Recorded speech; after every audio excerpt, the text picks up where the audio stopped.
Hello everyone, नमस्कार साथियों। 11 weight classes के ऑनलाइन प्लेटफॉर्म पर आप सभी का स्वागत है। तो दोस्तों, आज का जो हमारा डिस्कशन है एग्रीकल्चर सुपरवाइजर की, आज की जो हमारी क्लास है वो तीसरी क्लास रहने वाली है। फर्स्ट क्लास में हमने बेसिक इंट्रोडक्शन, बेसिक टर्मिनोलॉजी थी, उस पर हमने डिस्कस किया था। सेकंड क्लास में जो रोमंथी जानवरों का स्टोमक के आधार पर, जो आमाशय के आधार पर उनका जो डिविडेशन था, उस पर हमने डिस्कस किया था और उनका जो भोजन का जो प्रवाह होता है, किस प्रकार रोमंथी जानवरों में भोजन का प्रवाह होता है, उस पर हमने डिस्कस किया था। तो आज की हम क्लास में हम गाय पर जो बेसिक इंट्रोडक्शन है उस पर हम डिस्कस करने वाले हैं। गाय की जो नस्लें हैं उन पर हम डिस्कस करने वाले हैं। दोस्तों, करते हैं शुरुआत गाय से।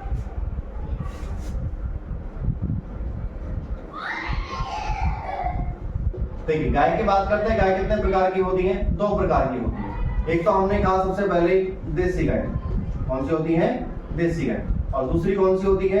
विदेशी गाय। एक तो हमने कहा कौन सी है? देसी गाय। और दूसरी कौन सी होती है? विदेशी गाय। अब देसी गाय को भारतीय गाय भी कहा जाता है, भारतीय गाय। जबकि विदेशी को हम क्या कहते हैं? अभी एक्जोटिक ब्रीड, एक्जोटिक ब्रीड भी इन्हें कहा जाता है। या हम कहें भारतीय गाय को इंडिजिनस,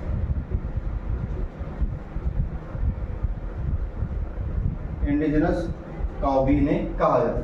देखिए दोस्तों, बात करते हैं देसी गायों की।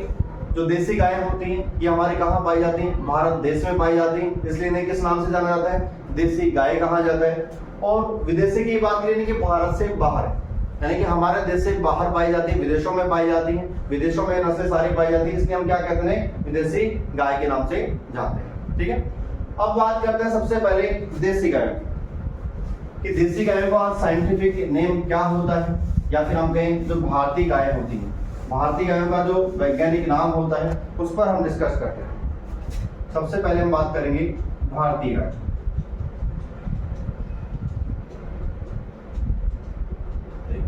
भारतीय गायों का सबसे पहले हम देखते हैं वैज्ञानिक नाम कि वैज्ञानिक नाम के थ्रू से किस नाम से जाना जाता है, उस पर हम डिस्कस करते हैं। इन्हें बोस इंडिकस कहा जाता है, बोस इंडिकस कहा जाता है। ठीक है, अब बात करते हैं भारतीय गायों में जो क्रोमोसोम की जो संख्या होती है, उन सूत्रों की जो संख्या होती है, कितनी होती है? 60 होती है। इसके अलावा देखते हैं कि जो कुल होता है, जो फैमिली होती है, जो रोमंथी जानवरों की गाय भैंस भेड़ बकरी को क्या होता है? अभी बोविडी, इनका क्या होता है? कुल होता है। ये इनकी बेसिक इंट्रोडक्शन था भारतीय गाय के बारे में। ये वैज्ञानिक नाम बोस इंडिकस, गुणसूत्रों की संख्या कितनी होती है? 60 होती है। कुल या फैमिली की हम बात करें वो क्या होता है? इनका बोविडी होता है। अब नेक्स्ट हम बात करते हैं विदेशी गाय की। नेक्स्ट हम बात करते हैं विदेशी गाय।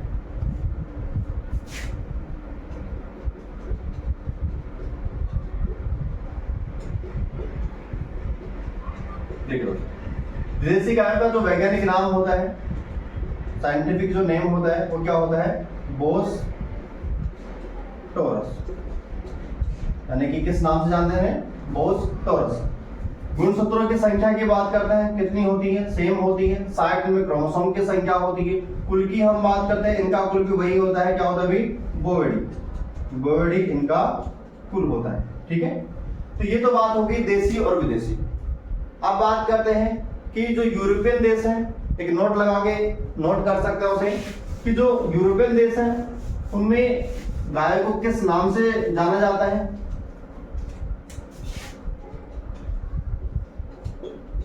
यूरोपीय देशों में, यूरोपीय देशों में गाय को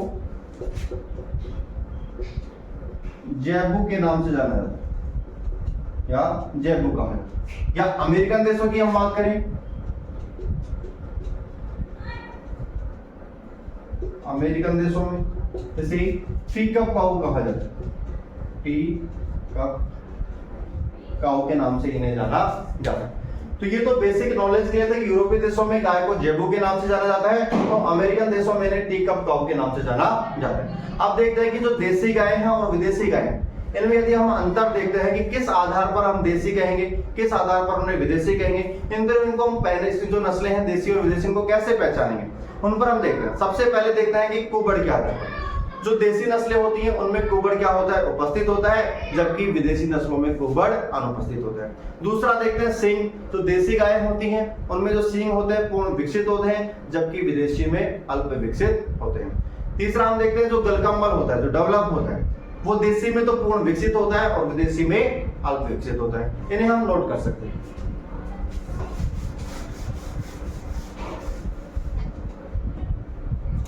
करते हैं अंतर की बात, ठीक है। देसी गाय और विदेशी गाय,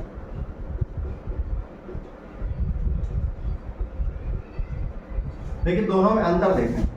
अंतर किस किस में देखते हैं? सबसे पहले देखेंगे कुबड़ का, फिर देखेंगे उसके बाद में सींग और फिर गलकम्बल, ठीक।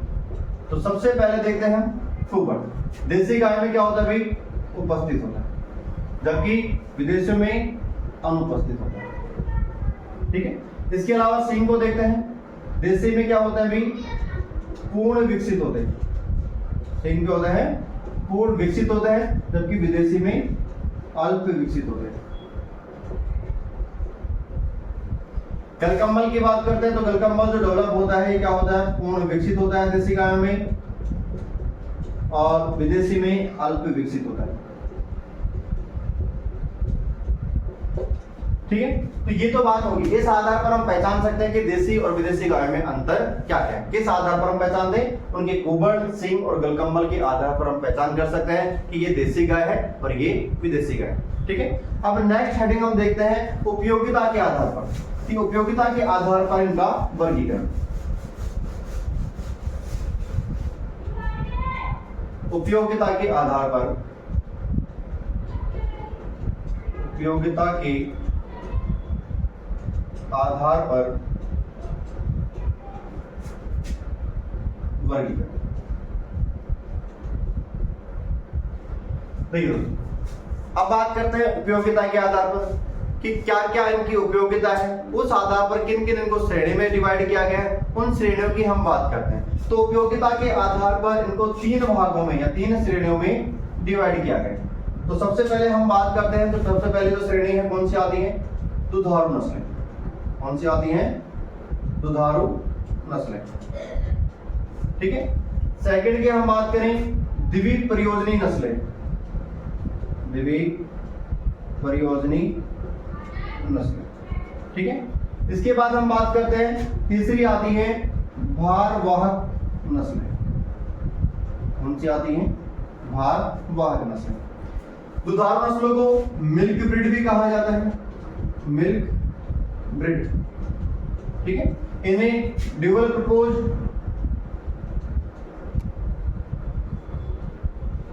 ड्यूअल प्रपोज ब्रीड कहा जाता है और इन्हें थ्रोट ब्रीड कहा जाता है,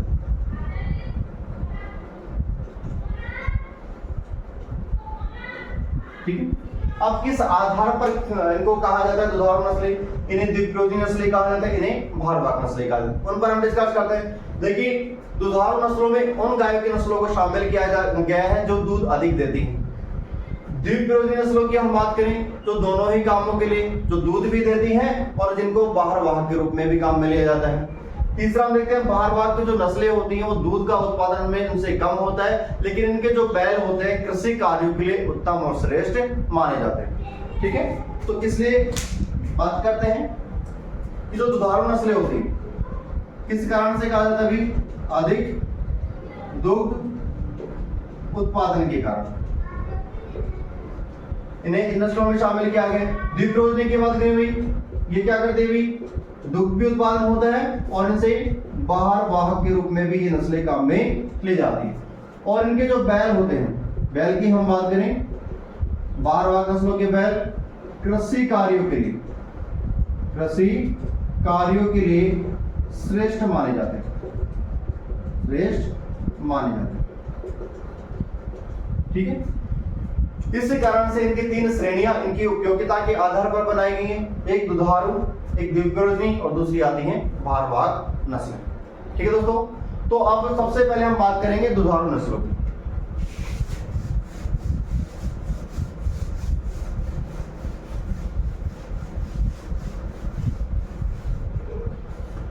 दोस्तों करते हैं बात सबसे पहले दुधारू नस्लें।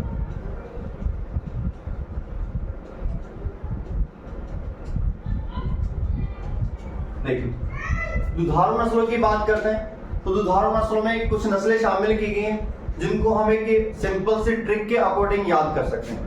ट्रिक क्या है? एक सिंपल सी ट्रिक बनाई है जिसको 2 से 3 बार रिपीट करेंगे तो अच्छे से याद हो जाएगी।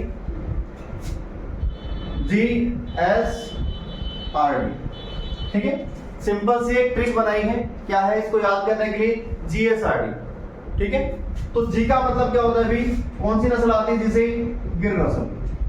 कौन सी आती है? गिर। एस से कौन सी आ रही है? साहीवाल। कौन सी आती है? साहीवाल। आर से यहां पर हम 2 नस्लें लेते हैं। एक तो कौन सी आती है? रेड सिंधी, और एक आती है राठी। और डी से कौन सी आती है? देवनी। यानी कि ये सभी कैसी नस्लें हैं? दुधारू नस्लें। यानी कि सिंपल से ट्रिक के अकॉर्डिंग हम इन 5 नस्लों को आसानी से याद कर सकते हैं। कौन कौन सी होगी?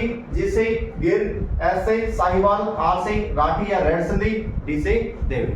ये कौन कौन सी नस्लें अभी? ये सारी नस्लें कैसी हैं? दुधारू नस्लें। अब बात करते हैं द्विप्रयोजनी नस्लों।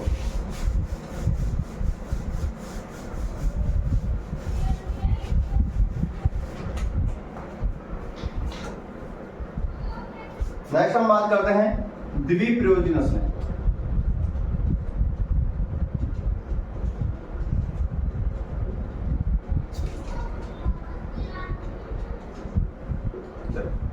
देखिए दोस्तों, द्विप्रयोजनी नस्लों के लिए भी एक सिंपल सी ट्रिक बनाई है। 1 से 2 बार रिपीट करने पर आसानी से याद हो जाएगी और उसके अकॉर्डिंग जितने भी द्विप्रयोजनी नस्लें हैं उन सभी को हम याद कर सकते हैं। क्या है ट्रिक? देखते हैं। हरे कृष्णा के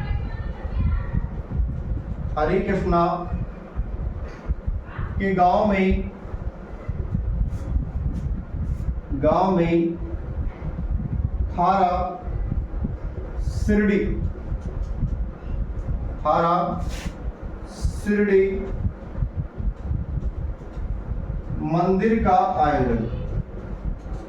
शिरडी मंदिर का आयोजन। देखिए ट्रिक क्या है? हरे कृष्णा के गांव में थारा शिरडी मंदिर का आयोजन। सिंपल से ट्रिक है। इसके अकॉर्डिंग हम द्विप्रयोजनी नस्लों को लिखते हैं कि कौन कौन सी नस्लें आती हैं द्विप्रयोजनी में। देखिए सबसे पहले हम यहां पर लेते हैं से कौन सी बन रही है यहाँ पे? हरियाणा नस्ल। कौन सी आती है? हरियाणा, ठीक है। कृष्णा से हम बात करते हैं, कौन सी आती है? कृष्णा वैली। गा से हम बात करेंगे गावलाव। मैं से मेवाती। थे से थार पारकर और रे से राठ, ठीक है। सी से हम बात करते हैं, कौन सी आती है? सीरी। डे से डांगी। इसको हम ऑप्शनल छोड़ सकते हैं। कैसे आती है? कांकरेज। और ऐसे हम लेंगे यहां पर अंगुल और न से यहां पर हो जाएगी निमारी। देखिए दोस्तों, एक सिंपल सी ट्रिक ली। हरे कृष्णा के गांव में थारा शिरडी मंदिर का आयोजन। इस ट्रिक के अकॉर्डिंग हम द्विप्रयोजनी नस्लें हैं जितनी भी उनको हम आसानी से याद कर सकते हैं। कौन कौन सी हैं? हरियाणा, कृष्णा वैली, गावलाव, मेवाती, थार पारकर, राठ, सीरी, डांगी, कांकरेज, अंगोल और निमारी। ये सभी नस्लें किसमें आती हैं? द्विप्रयोजनी नस्लों में इनको शामिल किया गया, ठीक है। अब नेक्स्ट हम बात करते हैं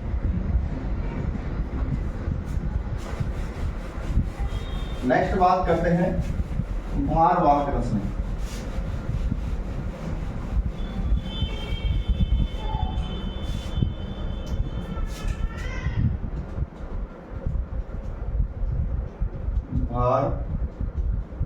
भारवाहक नस्लें। देखिए दोस्तों, भारवाहक नस्लों में किन नस्लों को शामिल किया गया? कि वे नस्लें जिनसे दुग्ध उत्पादन तो कम होता है लेकिन इनके जो बैल होते हैं कृषि कार्यों के लिए अति उत्तम या श्रेष्ठ माने जाते हैं। अब इसमें कौन कौन सी नस्लें शामिल की गई हैं उस पर हम डिस्कस करते हैं कि यहाँ पर कौन कौन सी नस्लें शामिल की गई हैं। तो इसको भी हम एक बेसिक सिंपल सी ट्रिक के अकॉर्डिंग समझने की कोशिश करते हैं। देखो इसके अंदर एक सिंपल सी ट्रिक बनाई है कि कौन सी ट्रिक के अकॉर्डिंग इसको हम आसानी से समझ सकते हैं। ट्रिक का नाम क्या है? केजी और पवार ने अमृतसर में केजी और पवार ने अमृतसर में हलवा बांटा। यहां पर केजी और पवार दो व्यक्तियों के नाम हैं। ये ट्रिक बनाई है बहारवाक नस्लों के लिए। दो व्यक्तियों के नाम हैं अमृतसर गोल्डन टेम्पल जहां पर स्वर्ण मंदिर है, उसके लिए हमने कहा हलवा वहां पर क्या कर रहे हो? बांट रहे हैं। यानी कि केजी और पवार ने अमृतसर में हलवा बांटा। अब इसके अकॉर्डिंग हम देखते हैं कि कौन कौन सी बहारवाक नस्लें आती हैं। देखते हैं कैसे हम यहाँ पर 4 नस्लें लेंगे। एक तो कौन सी आती है? खिलारी, दूसरी आती है खेरियड़ी, ठीक है, एक आती है कनकथा और एक हम लेंगे यहाँ पे कंगायम। तो ये 4 नस्लें हम यहां से कैसे ले रहे हैं, ठीक है। जिसे हम बात करेंगे कौन सी आती है? गंगा देवी। वैसे यहां पर कौन सी आगे भी? पवार नस्ल। वैसे वैचूर, नैसे नागौरी, ऐसे अमृत महल, ठीक है, ऐसे हेलिकर और वैसे बरगो, ठीक है दोस्तों। तो ये हमने बहारवाक नस्लों के लिए ट्रिक बनाई है। केजी और पवार ने अमृतसर में हलवा बांटा। कैसे हम यहाँ पर 4 नस्लें लें? खिलारी, खेरीगढ़, कनकथा और कंगायम। जिसे गंगदेवी, वैसे पवार, वैसे वैचूर, ऐसे नागौरी, हम ऐसे अमृत महल और ऐसे हेलिकर, वैसे बरगुड़। और यहाँ पर हम लेंगे वैसे मालवी नस्ल, क्योंकि मालवी भी बहारवाक में शामिल की गई, ठीक है। तो ये था ट्रिक के अकॉर्डिंग हमें नस्लें कैसे याद करें। ये ट्रिक के अकॉर्डिंग हमने कुछ नस्लें लिखी हैं जिनको हम आसानी से याद कर सकते हैं, ठीक है। अब बात करते हैं कि दुधारू नस्लों की। सबसे पहले हम पढ़ेंगे कौन सी? दुधारू नस्लें।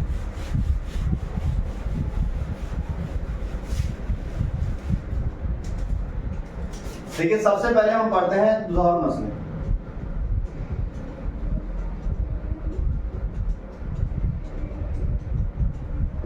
कि दुधारू नस्लों में सबसे पहले कौन सी आती है? गिर नस्ल। कौन सी आती है? गिर की बात करते हैं तो सबसे पहले बात करेंगे गिर की जो उत्पत्ति कहां से हुई। इसकी जो उत्पत्ति है वो कहां से, उस पर हम डिस्कस करेंगे। जो गिर के जंगल होते हैं काठियावाड़ गुजरात में, इसका उत्पत्ति क्षेत्र माना गया। हम कहेंगे काठियावाड़, काठियावाड़ गुजरात, क्या हो गया इसका उत्पत्ति क्षेत्र। अब देखते हैं इसका जो वितरण क्षेत्र क्या होगा। अभी राजस्थान में जिसका वितरण क्षेत्र है वो कौन सा है, उस पर हम डिस्कस करते हैं। वितरण क्षेत्र कौन सा हो गया कि अपने अजमेर और भीलवाड़ा में, अजमेर और दूसरा कौन सा हो गया? भीलवाड़ा, इसका वितरण क्षेत्र पाया जाता है। नेक्स्ट बात करते हैं उपनाम कि किस किस अदरवाइज नामों से इसे जाना जाता है। सबसे पहले हम राजस्थान की बात करते हैं। राजस्थान में इसे रैंडी या अजमेरा, रैंडी या अजमेरा, इन नामों से इसे जाना जाता है। इसके अलावा इसे उपनाम में हम कहीं देसान भी कहा जाता है। ब्राजील में इसे ब्राह्मण भी कहा जाता है। ब्राजील में किस नाम से? ब्राह्मण के नाम से भी इसे जाना जाता है, ठीक है। तो ये तो बात हो गई इसकी उत्पत्ति, इसका जो वितरण क्षेत्र है और क्या क्या इसके उपनाम है। अब बात करते हैं जो गिर नस्ल है उसकी जो विशेषताएं क्या क्या हैं, उन विशेषताओं पर डिस्कस करते हैं।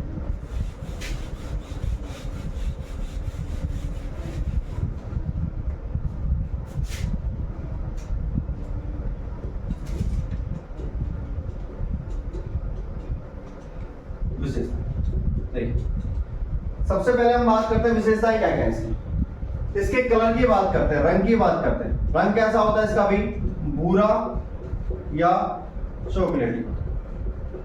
कैसा होता है, भूरा या चॉकलेटी होता है।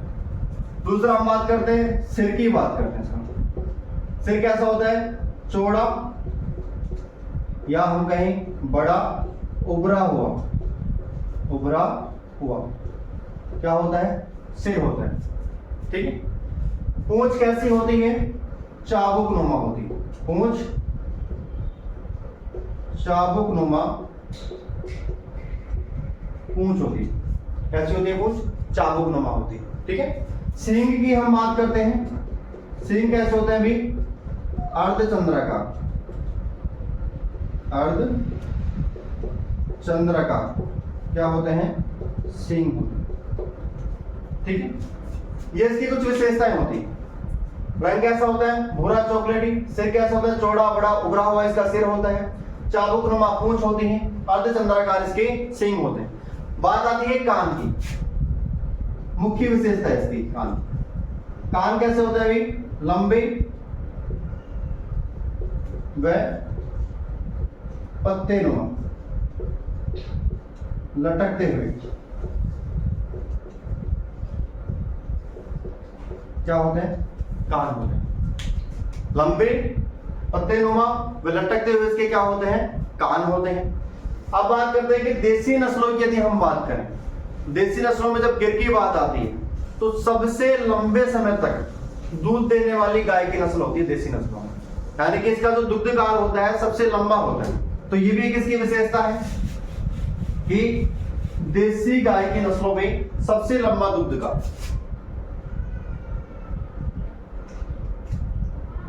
देसी गाय की नस्लों में सबसे लंबा क्या होता है, इसका दुग्ध काल होता है। कितने दिन का होता है सबसे लंबा, 325 दिन का। कितने दिन का होता है, 325 दिन का इसका सबसे लंबा दुग्ध काल होता है। ठीक है। प्रति व्याध यदि दूध की बात करें, प्रति व्याध दूध जो गिर नस्ल होती है, प्रति व्याध इसका दूध कितना होता है, तो बात कर जाती है 1500 से 2000 लीटर प्रति व्याध क्या होती है, दूध देती है। तो ये हमारा डिस्कस था गिर नस्ल को लेकर। किन किन नामों से जाना जाता है, क्या क्या उसके उपनाम होते हैं और क्या क्या इसकी विशेषताएं होती है। ठीक है। अब नेक्स्ट हम बात करते हैं साहिवाल नस्ल की।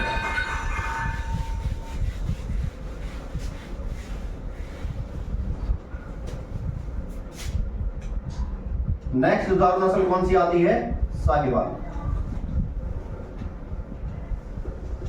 देखिए साहिवाल की बात करते हैं। साहिवाल का सबसे पहले हम बात करेंगे उत्पत्ति क्षेत्र। इसका उत्पत्ति क्षेत्र कौन सा होता है भाई, मोंटगोमेरी। मोंटगोमेरी पाकिस्तान।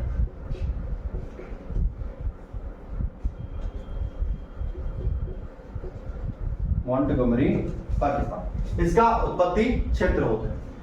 अदरवाइज किस किस उपनाम से इसे जाना जाता है उसकी भी हम बात करें। इसे लोला ब्रेड भी कहा जाता है। क्या कहा जाता है इसे, लोला ब्रेड। या फिर इसे हम बात करें मुल्तानी भी कहा जाता है, या इसके अलावा इसे मोंटगोमेरी के नाम से भी जाना जाता है। इन सभी उपनामों से इसे जाना जाता है। ठीक है। अब बात करते हैं इसकी जो विशेषता है। विशेषता क्या क्या इसकी विशेषताएं होती है। ढीली ढाली त्वचा होने के कारण, पहली विशेषता आती है इसकी जो त्वचा होती है ढीली ढाली होती है। ढीली ढाली त्वचा होने के कारण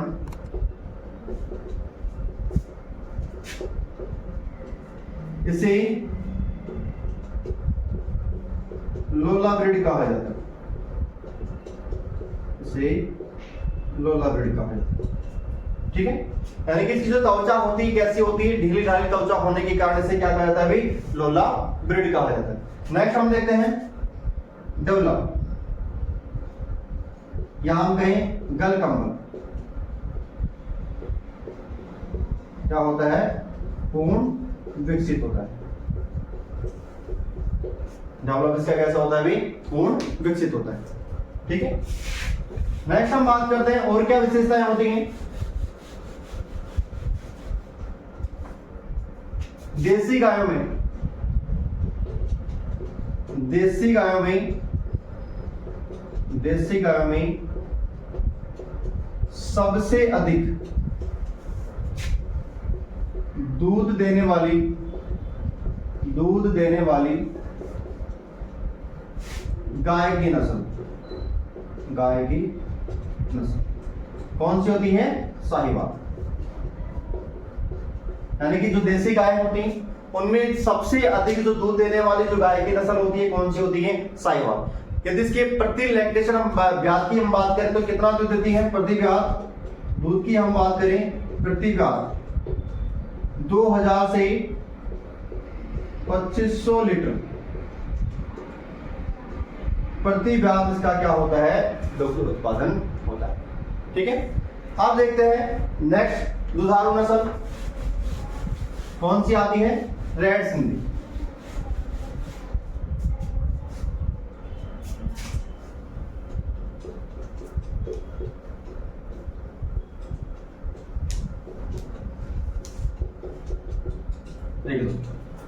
रेड सिंधी की उत्पत्ति क्या है, सिंध प्रांत पाकिस्तान। उत्पत्ति की हम बात करें कहां की, अभी सिंध प्रांत, सिंध प्रांत कहां पड़ता है, पाकिस्तान। ठीक है, उपनाम की हम बात करें, उपनाम में से क्या क्या कहा जाता है भाई, इसे सिंधी कराची, सिंधी कराची, या फिर इसके अलावा हम बात करें रेड कराची,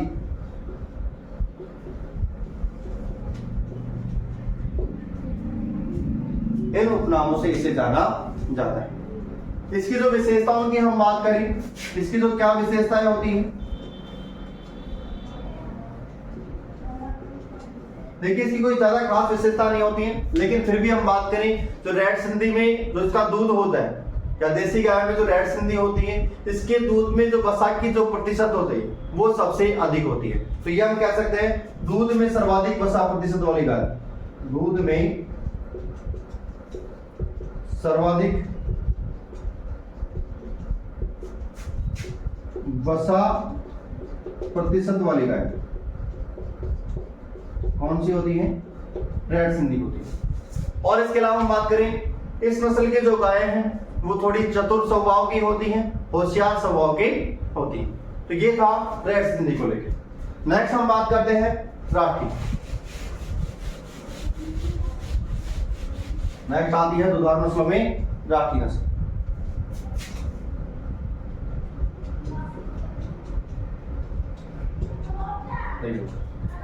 बात करते हैं राठी नस्ल की। इसे राजस्थान की कामधेनु भी कहा जाता है, इसे राजस्थान की कामधेनु भी कहा जाता है। ठीक है, क्या कहा जाता है, राजस्थान की कामधेनु भी कहा जाता है। इसका वितरण क्षेत्र देखते हैं कि राजस्थान में इसका वितरण क्षेत्र कहां पे भी, बीकानेर, गंगानगर, हनुमानगढ़ और अलवर, यहां पर ये पाई जाती। कौन सी नस्ल, राठी नस्ल। ठीक है, अब बात करते हैं इसकी विशेषताओं की कि क्या क्या इसकी विशेषताएं होती हैं।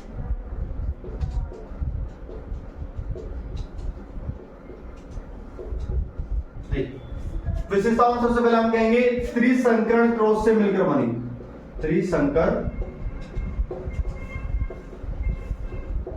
क्रॉस से बनी कौन सी नस्ल, राठी। अब त्रिशंकर क्रॉस में किस किस का क्रॉस करवाया है जिससे राठी नस्ल की उत्पत्ति हुई है उसको हम देखते हैं। देखिए, जब रेड सिंधी, साहिवाल और थारपारकर। जब इन तीनों नस्लों का क्रॉस करवाया तो कौन सी नस्ल की उत्पत्ति हुई है? राठी नस्ल। यानी कि हम कह सकते हैं 3 संकर क्रॉस के कारण ये नस्ल की उत्पत्ति हुई है। कौन सी? राठी नस्ल। अब इसके अलावा हम बात करें, जो बीकानेर का लूणकरणसर क्षेत्र है उसे राठी ट्रैक्ट के नाम से जाना जाता है, और लूणकरणसर क्षेत्र में पाए जाने के कारण इसका नाम क्या पड़ गया अभी? राठी। और लूणकरणसर को राजस्थान का राजकोट भी कहा जाता है, क्योंकि वो मूंगफली उत्पादन के लिए प्रसिद्ध है, और इसे ही क्या कहा जाता है अभी? गरीब की गाय भी कहा जाता है। तो ये सारी जिसकी क्या थी भी विशेषताएं थी। अब हम बात करते हैं प्रति लैक्टेशन या प्रति व्याध दुग्ध उत्पादन कितना है इसका?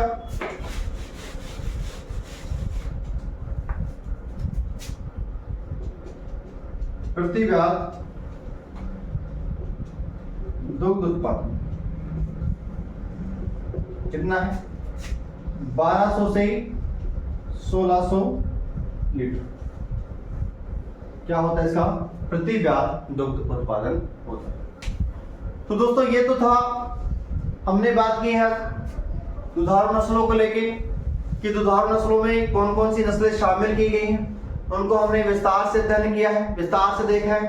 ठीक है, अब हम देखते हैं इनका एक एवरेज देखते हैं कि जो दुधारू नस्लें हैं, द्विप्रयोजनी नस्लें हैं और जो भारवाहक नस्लें हैं, इनका प्रति व्याध जो दुग्ध उत्पादन लगभग कितना होता है उस पर हम डिस्कस करते हैं। लगभग प्रति व्याध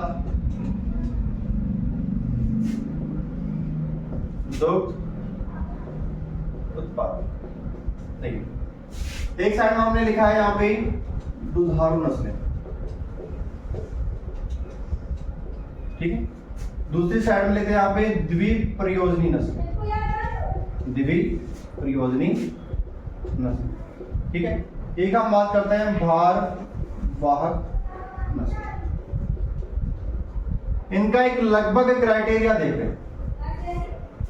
दुधारू नस्लों की हम बात करें तो लगभग इनका जो दूध का क्राइटेरिया कितना होता है अभी? 1500 से 2000 लीटर प्रति व्याध दुग्ध उत्पादन देते हैं। द्विप्रयोजनी की बात करें तो 1000 से 1500 लीटर प्रति व्याध क्या होता है भाई? दुग्ध उत्पादन। और भारवाहक नस्लों का हम देखें तो 1000 लीटर से नीचे कौन सी आती हैं? भारवाहक नस्लें आती हैं। और इन्हीं नस्लों में हम देखें कि सबसे अधिक दूध देने वाली जो गाय की नस्ल कौन सी है भाई? तो सबसे अधिक दूध देती है कौन सी है? साहिवाल। तो हमने कहा तो साहिवाल नस्ल है, साहिवाल। ठीक है, साहिवाल नस्ल प्रति व्याध कितना दूध देती है भाई? 2000 से 2500 लीटर प्रति व्याध का क्या होता है? दूध होता है। इसलिए हमने कहा कि जो साहिवाल नस्ल होती है दुधारू नस्लों में सबसे अधिक दूध देने वाली गाय की नस्ल होती है। ठीक है दोस्तों, तो ये था आज का हमारा डिस्कस कि गाय को लेकर कि गाय की जो नस्लें हैं उनको लेकर किस आधार पर हम उनको याद कर सकते हैं। गाय की जो दुधारू नस्लें होती हैं, गाय की जो द्विप्रयोजनी नस्लें होती हैं और गाय की जो भारवाहक नस्लें होती हैं, इनको हम आसानी से ट्रिक से अकॉर्डिंग याद भी कर सकते हैं और आसानी से वो याद भी हो जाएंगे। ठीक है, मिलते हैं दोस्तों नेक्स्ट वीडियो में। Thank you so much.